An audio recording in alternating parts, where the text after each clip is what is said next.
बारिश में बहू के चटपटे आलू के पराठे, सास के धनिये की चटनी। माँ, आज फिर ससुराल वालों ने मुझे भगा दिया। गलती तेरी होगी पक्का है। ऐसे बारिश में भीग कर आने की क्या जरूरत थी? हर घर में लड़ाई होती है, तो क्या घर छोड़ देगी? सुलोचना जी, जरूरी नहीं है कि बेटी ही गलत हो, इसके ससुराल वाले भी तो गलत हो सकते हैं ना। वही ना पापा, थैंक यू मुझे समझाने के लिए। मैं भाग कर नहीं आई हूँ। मुझे चंद पैसों के सामान के लिए मुझे घर से भगा दिया गया और कहा है कि अपने माँ बाप से मांग कर ला कैसे भी। ये सुनकर अब महेश और सुलोचना दोनों उदास हो जाते हैं। पापा, उन्होंने मुझसे सोने की चेन और गोल्ड वाली घड़ी मांगने को कहा। मैंने मना किया तो बोले मायके से लेकर आओ या घर छोड़ दो। इतनी बड़ी मांग! तभी मानवी ने अपनी ननद को रोते देखा और दौड़कर उसके पास आ गई। दीदी क्या हुआ, आप इतना रो क्यों रही है? क्या हुआ, छोड़, पहले मेरी बेटी के लिए कुछ खाने को लेकर आ। देख कैसी हालत हो गई है उसकी। जी माँ, अभी लेकर आती हूँ। मानवी रसोई में गई और गर्म सब्जी और रोटियां लेकर आई। उसने प्यार से शानवी के सामने खाना रख दिया। दीदी, पहले पेट भरकर खाना खा लीजिए। खाली पेट चिंता करने से और बढ़ती है। भाभी, आज सच में बहुत भूख लगी थी। घर में अपनों के लिए खाना नहीं, प्यार परोसा जाता है। भाभी, खाना ठीक बना था। तभी बड़ी बहू नीलिमा वहां आई और शानवी के पास बैठ गई। बताओगी भी क्या हुआ? कोई नया कांड करके आई हो? कांड मैंने नहीं किया भाभी, आपके नंदोई जी ने किया है। क्या मतलब? आखिर हुआ क्या? उन्होंने मुझे घर से इसलिए निकाला क्योंकि उन्हें शादी में सोने की चेन और गोल्ड वाली घड़ी नहीं मिली। सिर्फ चेन और घड़ी के लिए उन्होंने तुम्हें घर से निकाल दिया? हाँ भैया, कह रहे थे कि मायके से लेकर आओ तभी वापस आना। शानवी की बात सुनकर कुछ पल के लिए पूरे घर में सन्नाटा छा गया। लेकिन हमारी कमाई भी इतनी नहीं है कि किसी की लाखों की मांग पूरी कर दें। बेटा, रिश्ते मांगों से नहीं, समझदारी से चलते हैं। शाम होते ही मानवी और ऋषभ अपने कमरे में बैठे थे। बाहर बारिश की बूंदें लगातार खिड़की पर दस्तक दे रही थी। यार, घर चलाना ही मुश्किल हो रहा है, ऊपर से दीदी की परेशानी भी सामने है। मेरी इतनी कमाई भी नहीं है मानवी, समझ नहीं आता कि क्या होगा। दीदी को हम अकेला भी तो नहीं छोड़ सकते। सही कह रही हो, अब शानवी की जिंदगी की परेशानी भी ठीक करनी पड़ेगी। दूसरी ओर नीलिमा अपने कमरे में केशव को समझा रही थी। सुनिए, घर पर 1 रुपया भी खर्च मत करना। अब देखो, तुम्हारी बहन शानवी भी आ गई है। वो मेरी बहन है नीलिमा, यहाँ नहीं आएगी तो कहाँ जाएगी? कहीं भी आए जाए, लेकिन अपनी कमाई का 1 रुपया भी मत देना। ठीक है भगवान, जैसा तुम्हें सही लगे। शानवी 2 दिन से घर में थी। तीसरे दिन सुबह मानवी राशन का डिब्बा देखने लगी। ऋषभ, राशन लगभग खत्म हो गया है। आज बाजार से थोड़ा सामान लेते आना। ठीक है, शाम को ले आऊंगा।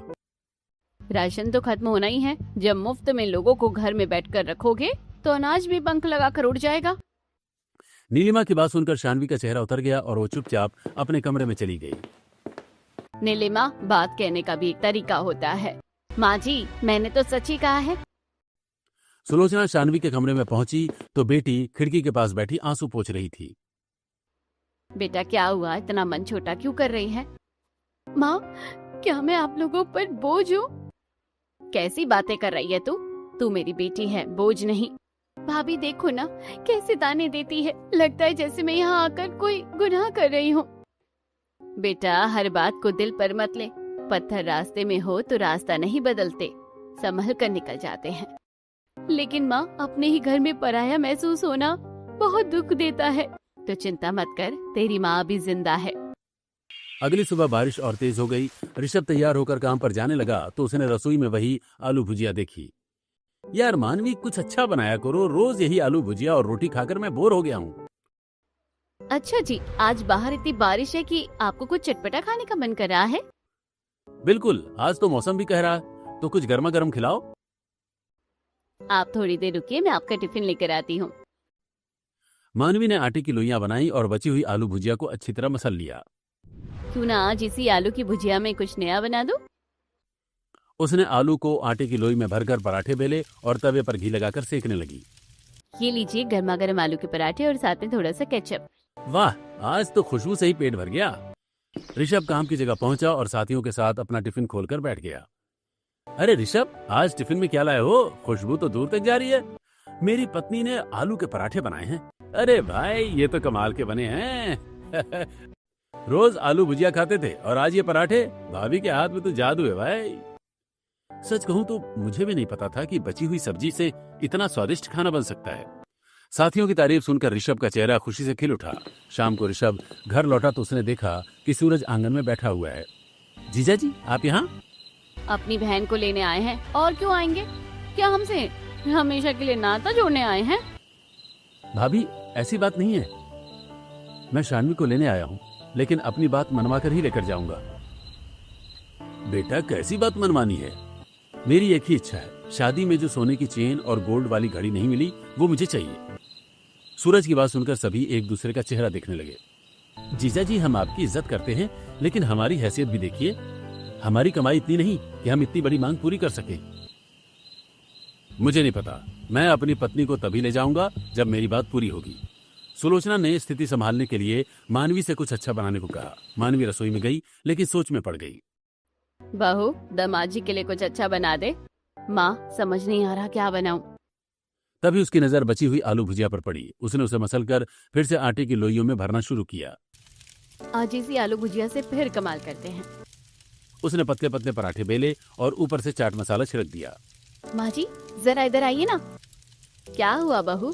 माँ जी, पराठे तो बन गए, अब चटनी आप बना दीजिए। हाँ बहू, अभी बना देती हूँ। धनिया वाली चटनी के बिना तो आलू पराठा अधूरा है। सुलोचना ने सिलबट्टे पर हरी चटनी, हरी धनिया और मसाले डालकर चटपटी चटनी पीस दी। मिर्च से मेरे हाथ जलते हैं लेकिन दामाद के लिए आज सब सह लेंगे। मानवी ने गर्मा गर्म आलू पराठे और सुलोचना की चटपटी धनिया की चटनी सूरज के सामने रख दी। लीजिए जीजा जी, गर्मा गर्म पराठे हैं, चटनी माँ जी ने बनाई है। अरे वाह, ये तो सच में बहुत स्वादिष्ट है। खाना अच्छा लगे तो एक और ले लीजिए। एक क्या, दो और दे दीजिए। ऐसी चटनी तो मैंने कभी नहीं खाई। माहौल थोड़ा हल्का हुआ तो केशव, महेश और ऋषभ ने सूरज को समझाने की कोशिश की। जीजा जी, हम आपकी इच्छा का सम्मान करते हैं, लेकिन थोड़ा समय दीजिए। बेटा, बेटी को घर बसाकर भेजा था, उसे मांगों के बोझ तले मत दबाइए। जीजा जी, हम आपकी मांग पूरी करने की कोशिश करेंगे, बस थोड़ा वक्त चाहिए। ठीक है, मैं समय दोनों को तैयार हूँ। बस यही समझदारी चाहिए जीजा जी। ठीक है, मैं शानवी को लेकर जाता हूँ, लेकिन मेरी बात याद रखिएगा। माँ, मैं चलती हूँ। बेटा, खुश रहना और किसी बात से डरना मत। दीदी जल्दी मिलने आना। भाभी, आज आपने सिर्फ खाना नहीं खिलाया, मेरा मन भी संभाल लिया है। सूरज शानवी को लेकर चला गया। घर वालों ने राहत की सांस ली, लेकिन सबके मन में एक सवाल था, क्या सूरज सच में अपनी मांग छोड़ देगा? घर में थोड़ी देर तक उसी की बातें होती रहीं और फिर सब खाना खाने के लिए बैठ गए। यार मानवी, तुमने तो कमाल कर दिया। एक आलू के पराठे और माँ की चटनी ने जीजा जी का गुस्सा ही ठंडा कर दिया। शुक्रिया जी, लेकिन इसमें मेरा नहीं, उस बची हुई आलू भुजिया का कमाल है। क्या मतलब? ये इतने स्वादिष्ट पराठे उसी आलू भुजिया से बने थे? हाँ दीदी, मैंने उसी आलू भुजिया को अच्छी तरह से मसलकर आटे में लोई बना के भर दिया था। और माँ की धनिया वाली चटनी ने तो चार चांद लगा दिए। अरे, चटनी तो बस हाथों हाथों बन गई ज्यादा तारीफ करोगे तो रोज मुझसे चटनी बनवाओगे। माँ, आज तो आलू के पराठे और चटनी ने जीजा जी के गुस्से को संभालने की क्षमता दे दी। सच में आज तो कहावत बदलनी पड़ेगी, जहाँ बात न बने वहाँ आलू का पराठा बनाओ। सब जोर से हंसने लगे। बाहर बारिश तेज हो चुकी थी और गर्मा गर्म पराठों से पूरे घर में खुशबू फैल गई थी। दूसरी तरफ सूरज अपने घर पहुंचा तो उसकी मां नंदिनी उसे देखकर हैरान थी कि वो इतना खुश क्यों है। एक आलू पराठा खाकर तो इतना खुश हो गया कि जिस चीज को मांगने गया था वही बोल गया। माँ, खाना सच में बहुत अच्छा था। इतने दिनों बाद कुछ अच्छा खाया। अरे, लोग अपनी बेटी को दहेज में क्या क्या नहीं देते। तूने तो सिर्फ सोने की अंगूठी और चेन और घड़ी मांगी थी। माँ, उन्होंने कहा है कि थोड़ा समय दो। सामने वाली जयंती को देख, उसकी बहू शादी के मायके में लाखों का सामान लाई थी। जब उसकी बेटे की नौकरी लगी तो उसके ससुराल वालों से घूस के पैसे भी ले लिए गए। उसकी छत खराब थी, वो भी लड़की के घर वालों ने बनवाई। हमारी छत भी खराब है, लेकिन मजाल है कि तेरे ससुराल वाले 1 रुपये का मदद करते। माँ, आप चिंता मत करो, मैं फिर से भेज दूंगा उसे मायके। इस बार खाली हाथ मत लौटना, बात मनवा कर ही उसे वापस लाना। सूरज माँ की बातों में आ गया और सीधे अपने कमरे में चला गया। अब तुम मायके जाओगी और जो मैंने मांगा है वो लेकर ही आओगी। सूरज जी, थोड़ा इंतजार कर लीजिए, मेरे घर वालों के पास इतने पैसे नहीं हैं। इंतजार करेंगे मेरे जूते। तुम जाओ और लेकर आओ। तुम्हारे भाइयों ने मुझे बेवकूफ समझ रखा है। लेकिन मैंने क्या गलती की है? मुझे क्यों बार बार मायके भेज रहे हो? गलती तुम्हारी नहीं है तो क्या मेरी है? जब तक चेन और घड़ी नहीं आएगी तुम यहाँ मत आना। अगले दिन सुबह सूरज ने शानवी को बस में बैठाकर मायके भेज दिया। शानवी रास्ते भर रोती रही। शानवी के मायके पहुंचते ही मोहल्ले की कुछ महिलाएं घर के बाहर जमा हो गईं। देखो, ये तो ससुराल में टिकती ही नहीं है, जब देखो जब मायके में डेरा डाले रहती है। हाँ बहन, आखिर ससुराल में भी तो कुछ निभाना पड़ता है। देख लो शानवी, ननद जी, आपकी वजह से पूरे मोहल्ले में हमारी कितनी बुराई हो रही है। आप लोग पहले अपने घर की चिंता करिए, दूसरों के घर में झांकने से किसी का घर नहीं चलता। अरे बहू, हम तो बस बात कर रहे थे। बात और दखल में फर्क होता है आंटी जी। खुद की बहू बेटी नहीं संभलती और दूसरों के घर में सलाह देने चली आती है। मानवी ने दरवाजा खोला और बिना कुछ कहे और सुने उसके मुंह पर दरवाजा बंद कर दिया। शानवी अंदर बैठी रो रही थी। सुलोचना उसके पास आई और बेटी का सिर अपनी गोद में रख लिया। देख बेटा, कुछ खा ले, देख सूखी लकड़ी होती जा रही है। दीदी, आज आपको ऐसे चटपटे आलू की पूरी खिलाऊंगी कि आपका मूड ठीक हो जाएगा। भाभी, अभी मेरा मन बहुत खराब है, आप जो सही समझे वही बना दीजिए। मानवी रसोई में गई और आलू उबालने के लिए रख दिए। उसने मसालों की तैयारी शुरू कर दी। मानवी ने उबले आलू छीले और उन्हें बड़े बर्तन में अच्छी तरह मसलना शुरू कर दिया। आलू में थोड़ा नमक, लाल मिर्च, धनिया पाउडर और चाट मसाला डाल देती हूँ। उसने बारीक कटी हरी मिर्च, अदरक और मसाले डालकर आलू का भरावन तैयार किया। अब इसमें थोड़ा सा लहसुन मिर्च की चटनी का तड़का लगा देती हूँ, तभी असली स्वाद आएगा। उसने लहसुन, हरी मिर्च और मसालों की चटनी पीसकर आलू में मिला दी। अब भरावन तैयार है, देखते हैं दीदी के चेहरे पर मुस्कान आती है या नहीं। उसने आटे में थोड़ा नमक और तेल डालकर उसे अच्छी तरह गूंदा और छोटी छोटी लोइयां बना ली। लोई में भरपूर आलू भरूंगी, तभी पराठा चटपटा और भरवा बनेगा। मानवी ने हर लोई में आलू का मसाला भरा, उसे बंद किया और धीरे धीरे बेलकर तवे पर डाल दिया। आज धीमी रखूंगी तभी पराठा अंदर तक अच्छे से सिकेगा। उसने पराठे पर थोड़ा तेल लगाया और दोनों तरफ से सुनहरा होने तक सेक दिया। बेटा, पराठे बन गए? हाँ माँ जी, बस आपकी चटनी का इंतजार है। ठीक है, आज चटनी मैं ही बनाती हूँ। सुलोचना ने हरा धनिया साफ किया और उसकी जड़ें अलग करके मिट्टी निकाल दी। फिर उसने धनिया अच्छी तरह धो लिया। धनिया महंगा हो गया है, लेकिन बेटी का मन ठीक करना हो तो खर्चा नहीं देखा जाता। उसने धनिया में हरी मिर्च, लहसुन, नमक और थोड़ा नींबू डालकर सिलबट्टे पर चटनी पीस दी। अब देखती हो मेरी बेटी के चेहरे पर मुस्कान आती है या नहीं। सुलोचना ने शानवी के सामने गर्मा गर्म आलू के पराठे और हरी धनिया की चटनी रख दी। माँ, ये तो बहुत ज्यादा स्वादिष्ट बने हैं। स्वाद से ज्यादा जरूरी है बेटा तू खुश रहे। माँ, काश मेरी ससुराल में भी लोग रिश्ते का स्वाद समझते। शाम को ऋषभ और केशव काम से लौटे। शानवी उन्हें देखते ही फूट फूट कर रोने लगी। भैया कुछ करो ना, मैं कब तक ऐसे मायके आती जाती रहूंगी। तू रो मत शानवी, हम कोई ना कोई रास्ता निकालेंगे। केशव अपने कमरे में गया और कुछ पैसे लेकर वापस आया। मैं सोच रहा हूँ ये पैसे शानवी को दे दूं, शायद इससे थोड़ी मदद हो जाए। खबरदार, इन पैसों को हाथ मत लगाना, यह आपकी कमाई है। नीलिमा, वो मेरी बहन है, जरूरत में मदद करना गलत नहीं है। तो क्या अपनी सारी कमाई बहन के घर भेज दोगे? उनके पति की भी कोई जिम्मेदारी है कि नहीं? बात सिर्फ पैसों की नहीं है। तो फिर किस बात की है? पहले अपना घर देखिए, फिर दुनिया बचाइए। बाहर से गुजर रही मानवी ने सारी बातें सुन ली, लेकिन उसने उस समय कुछ नहीं कहा। रात में मानवी ने ऋषभ से अकेले में बात की। बाहर बारिश की तेज आवाज आ रही थी। आप लोग कुछ ज्यादा कमाते क्यों नहीं हो? कमाएंगे तो शानवी दीदी की परेशानी भी कुछ कम हो जाएगी। कमाने के लिए काम भी तो मिलना चाहिए। बाहर इतनी तेज बारिश है कि ढंग का काम ही नहीं मिलता। आप दिन भर भीगते हैं, फिर भी खाली हाथ लौटते हैं। समझ नहीं आता इस बारिश में करूँ तो क्या करूँ। कोई ना कोई रास्ता जरूर निकलेगा। जब इरादा मजबूत हो तो रास्ते भी निकल जाते हैं। कुछ दिन बीत गए। शानवी अभी भी मायके में थी और घर का खर्च दिन ब दिन बढ़ता जा रहा था। माँ जी, आज सब्जी चावल खाते हुए भी मेरा मन आलू के पराठे में अटक गया था। तू तो अब हर बात में आलू ढूंढने लगी है। माँ जी, अगर हमारे आलू के पराठे इतने लोगों को पसंद आते तो क्यों ना हम इन्हें बेचना शुरू करें। बेटा, ये सब मेरे अकेले के बस की नहीं है। अकेले आपका नहीं, हम दोनों का काम होगा। तभी एक पड़ोसन घर में आकर बैठ गई और खाने की खुशबू सूंघकर बात शुरू कर दी। तुम्हारे यहाँ आजकल यही खाने बनते हैं क्या? कभी दाल चावल, कभी सब्जी चावल, कुछ अच्छा नहीं बनता क्या? बनता है आंटी जी, आप खाएंगी? हाँ हाँ बनाओ, मैं भी तो देखूं क्या अच्छा बना लेती हूँ। मानवी ने मजबूरी में फिर से आलू के पराठे बनाए और सबके साथ बैठकर कांति को खिलाए। अरे ये तो बाहर मिलने वाले पराठों से भी ज्यादा स्वादिष्ट है। तुम लोग इन्हें बेचो, बारिश में गर्मा गर्म आलू पराठे और हरी चटनी खूब बिकेगी। कांति की बात सुनकर मानवी और सुलोचना एक दूसरे का चेहरा देखने लगी। माँ जी, शायद यही हमारा रास्ता है। अगर मेहनत से घर चल सकता है तो कोशिश करने में क्या ही बुराई है। कुछ दिनों बाद शानवी को ससुराल भेज दिया गया, लेकिन वहां पहुंचते ही सूरज और उसके पिता ने उसे फिर परेशान करना शुरू कर दिया। जब तक हमारी मांग पूरी नहीं होगी घर में चैन नहीं मिलेगा। तुम चाहे जो करो, लेकिन बिना चेन और घड़ी के यहाँ दोबारा मत दिखना। मैं आखिर कहाँ से लाऊं इतना सब? मेरे मायके की हालत आप जानते हैं। मुझे कुछ नहीं पता, तुम वापस मायके जाओ। शानवी को फिर मायके भेज दिया गया। इस बार वो घर पहुंचते ही माँ से लिपटकर फूट फूट कर रोने लगी।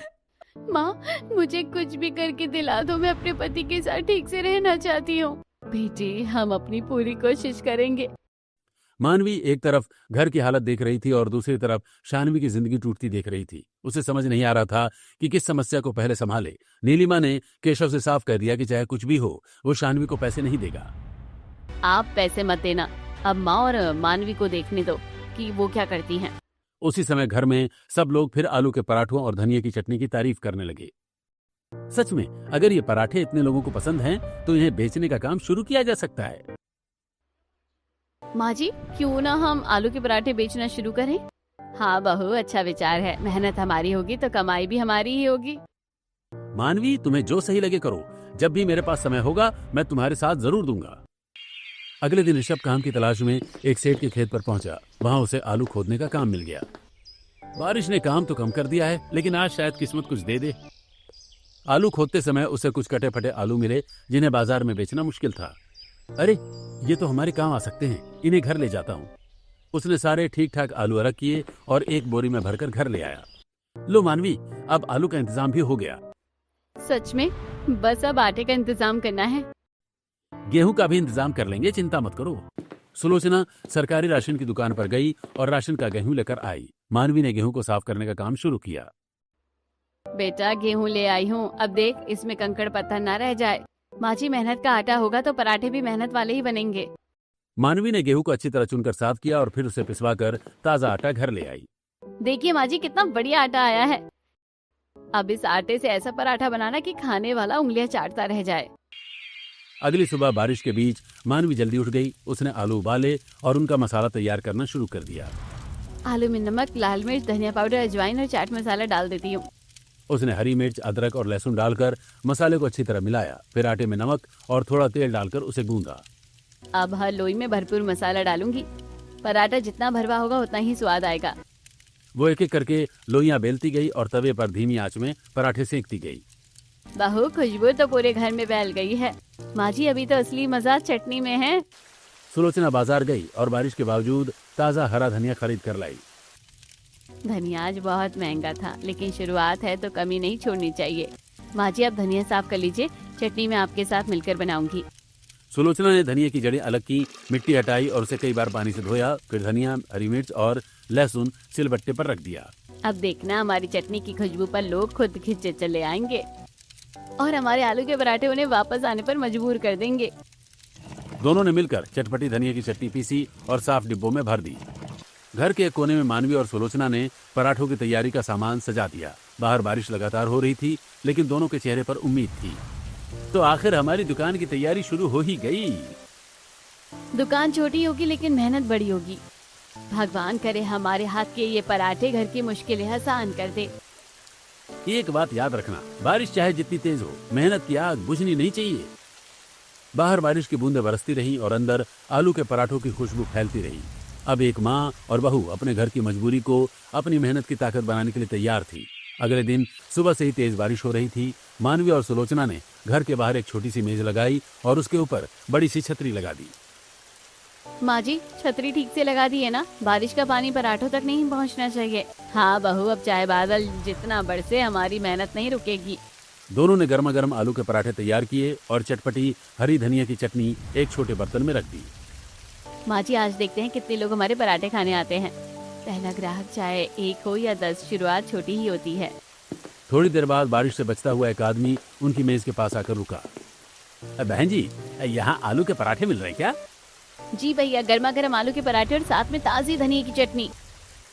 एक प्लेट दे दीजिए। बारिश में गर्मा गर्म खाना मिल जाए तो दिन बन जाता है। मानवी ने पराठा तवे से उतारा और सुलोचना ने उसके साथ हरी चटनी परोस दी।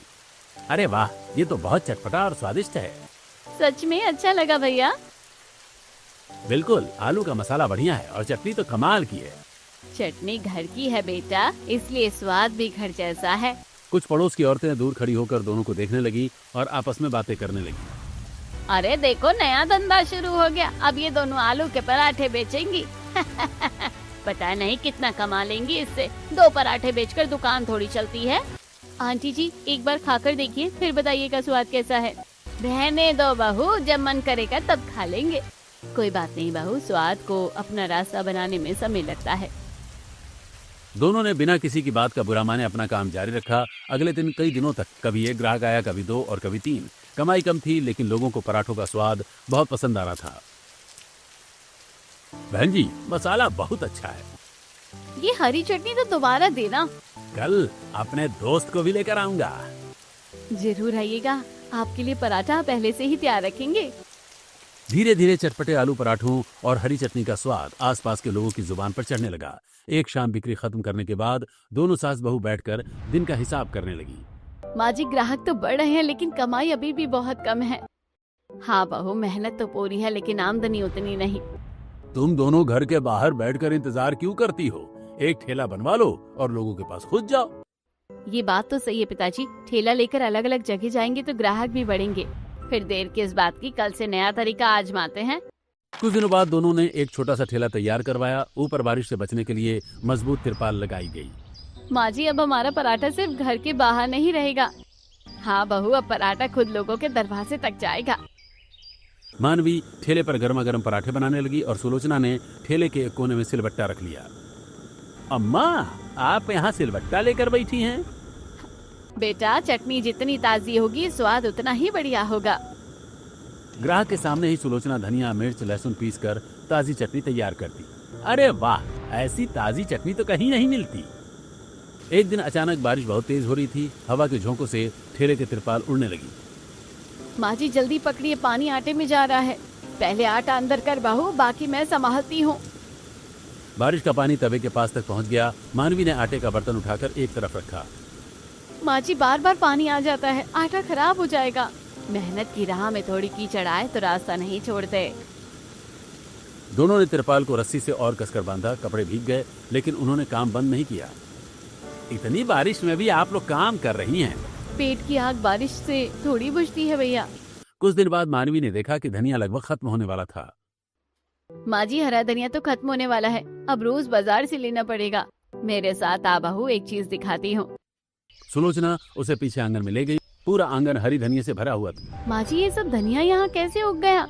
जब धनिया बहुत महंगा था ना, तब मैंने उसकी जड़ें फेंकी नहीं थी, उन्हें मिट्टी में लगा दिया था। बारिश ने काम आसान कर दिया।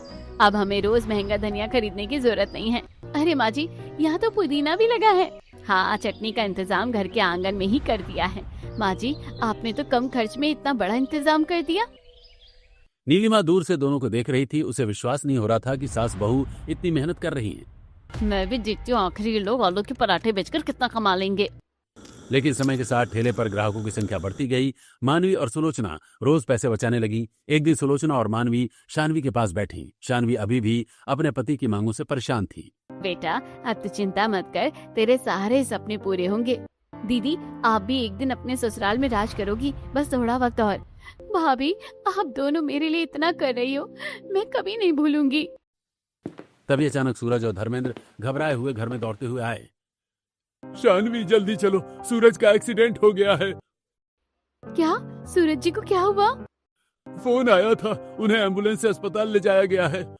पूरा परिवार अस्पताल पहुंचा। डॉक्टरों ने तुरंत इलाज शुरू किया, लेकिन खर्च सुनकर सबके होश उड़ गए। इलाज लंबा चलेगा, फिलहाल काफी रकम जमा करनी होगी। डॉक्टर साहब, जितना हो सके इलाज शुरू कीजिए, हम पैसों का इंतजाम करते हैं। मानवी और सुलोचना ने एक दूसरे की ओर देखा। उनके पास आलू पराठे और चटनी बेचकर बचाए हुए पैसे थे। माँ जी, ये पैसे इसी दिन के लिए तो बचाए थे। हाँ बहू, बेटी की जिंदगी से बड़ा कोई पैसा नहीं है। दोनों ने अपनी सारी जमा पूंजी सूरज के इलाज में लगा दी। कई दिनों में इलाज का खर्च लाखों रुपए तक पहुंच गया। शानवी दिन रात अस्पताल में सूरज के पास बैठी रहती, वही उसकी दवा, खाना और हर जरूरत का ध्यान रखती। सूरज जी, आप ठीक हो जाइए, बाकी जिंदगी में आपके साथ मिलकर सब संभाल लूंगी। शानवी, तुम इतना परेशान क्यों हो रही हो? क्योंकि आप मेरे पति हैं। सुख में साथ रहना आसान है, असली रिश्ता तो मुश्किल वक्त में पता चलता है। कई दिनों के इलाज के बाद सूरज की हालत सुधरने लगी। कुछ समय बाद सूरज अस्पताल से छुट्टी लेकर शानवी के मायके आया। उसने घर वालों को धन्यवाद दिया और फिर एक सवाल पूछा। एक बात समझ नहीं आई, इलाज में इतने पैसे लगे, आखिर आप लोगों के पास इतनी बड़ी रकम आई कहाँ से? बेटा, हमने तेरे लिए कोई खजाना नहीं निकाला है। आलू के पराठे और हरी धनिया की चटनी बेचकर हमने धीरे धीरे पैसे जमा किए थे। सोचा था उन्हीं पैसों से तेरे लिए सोने की चेन, अंगूठी और घड़ी खरीदेंगे। जरूरत पड़ी तो मोटरसाइकिल भी दिलाएंगे ताकि तू हमारी बेटी को खुश रखे। यह सुनकर सूरज की आंखों से आंसू बहने लगे। मैंने आपसे सामान मांगा था और आपने मेरी जान बचाने में अपनी सारी कमाई लगा दी। माँ जी, पिताजी, मुझे माफ कर दीजिए, मैंने शानवी को बहुत दुख दिया। बेटा, गलती मान लेना ही सुधार की पहली सीढ़ी है। अब शानवी को कभी दुख नहीं होगा, मैं उसे हमेशा सम्मान दूंगा। सूरज जी, मुझे सोना नहीं चाहिए था, मुझे बस आपका साथ चाहिए था। और अब तुम्हें वही मिलेगा। मुझे माफ कर दो शानवी, मैं तुम्हारे साथ बहुत ही ज्यादा गलत किया है और अपने माँ बाप के बहकावे में आ गया था और तुमसे दहेज की डिमांड करने लगा था। सूरज शानवी को लेकर अपने घर पहुंचा। वहां उसकी मां नंदिनी और पिता धर्मेंद्र पहले से नाराज होकर बैठे थे। हम इसे अपने घर में नहीं रखेंगे, इसने हमारे घर की बात नहीं मानी। इनके पास तुझे सोने की चेन देने के तो पैसे नहीं थे, तो इतना पैसा लगाकर इन्होंने तुम्हारा इलाज करवाया कैसे? माँ, आज मैं आपकी एक भी बात नहीं मानूंगा। सूरज, तू अपने माता पिता से ऐसे बात करेगा? अगर शानवी आज नहीं होती तो मैं भी नहीं होता। इसके मायके वालों ने मेरी जान बचाई है, आप लोग तो देखने तक नहीं आए। आपने जिस दहेज के लिए इसे रुलाया, उन्हीं लोगों ने अपनी मेहनत की सारी कमाई मेरे इलाज में लगा दी। लेकिन बेटा, दहेज में मिली चीजें जिंदगी नहीं बचाती माँ, रिश्ते और इंसानियत बचाते हैं।